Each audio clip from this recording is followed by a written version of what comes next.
mama's girls.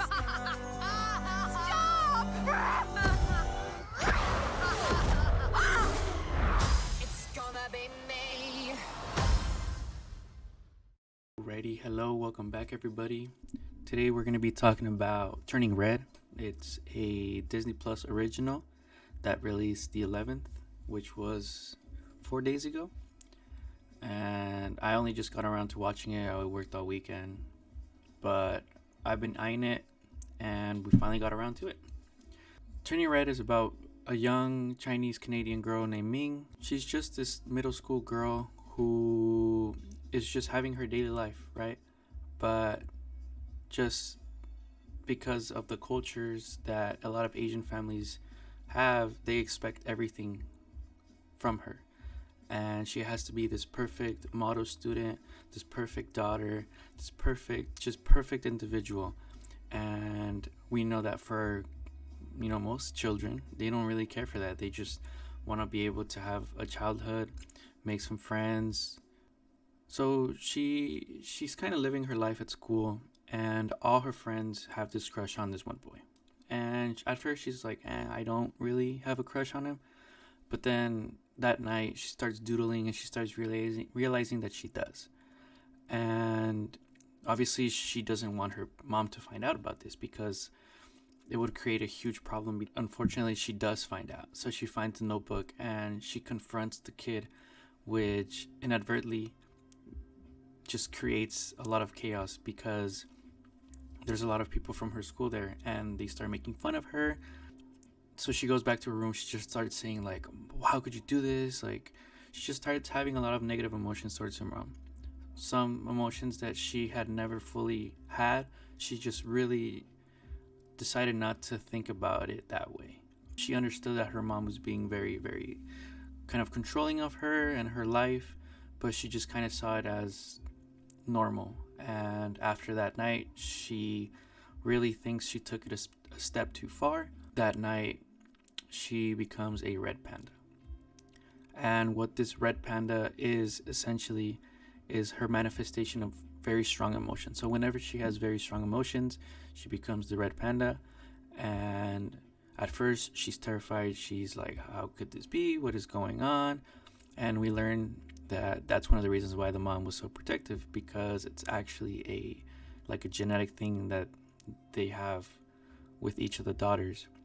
And so she was just trying her best to kind of see the signs of when she would change into the red panda, and unfortunately it just happens overnight. So there's actually this funny scene when she first turns and she thinks that she has her first period. And I think that's really, really cool to see in a movie like this, because it's often something that a lot of movies and just children's movies in general, they don't really discuss. They don't really like touching that topic because it's something very intimate. But we all know that it's part of life and it's bound to happen to someone at some point, right?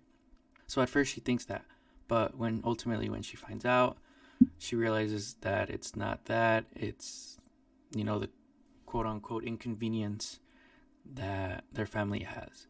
Just the rest of the story just kind of has her dealing with who she is. She learns to accept the red panda as her people start realizing that they think it's really cute. So all her friends are trying to make money off of it so they can go to the concert. And that creates for a lot of comedic scenes in this movie. We have just a bunch of girls hustling to get the money for 4 tickets to go to a boy band concert. It's hilarious. But essentially that's the big premise of the story.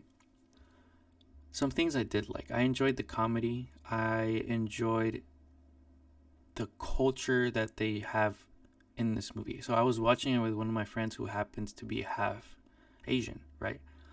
And he was telling me how, oh my God, I've lived through like all these scenarios at some point in my life. And I think the reason why this was so successful is because the director lived through these experiences. So she knew how to tell the story. And I think that was done extremely well.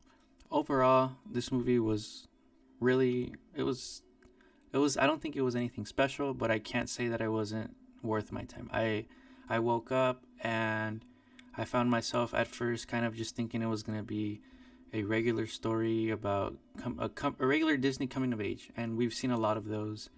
This movie takes place in Toronto, so I think that's something very unique. It's an Asian family living outside of Asia, and I think that's something that creates for a very interesting plot, and I really enjoyed the hell out of it. There's some visuals that remind me of Sailor Moon, and I thought that was really cool.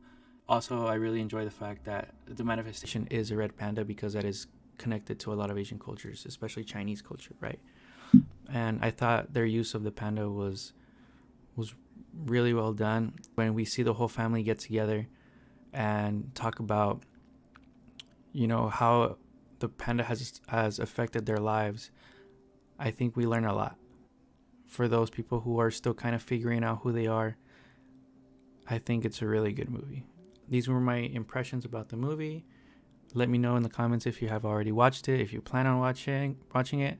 I gave it a 75 out of 100, mostly because it was good, but it wasn't anything that I would probably rewatch again. I don't think I'll ever watch it for personal pleasure. I would much rather watch something like Tangled or Frozen or something like that. But anyway, those are my thoughts. Let me know if you're going to watch it. If not, then we'll catch you on the next one. Peace.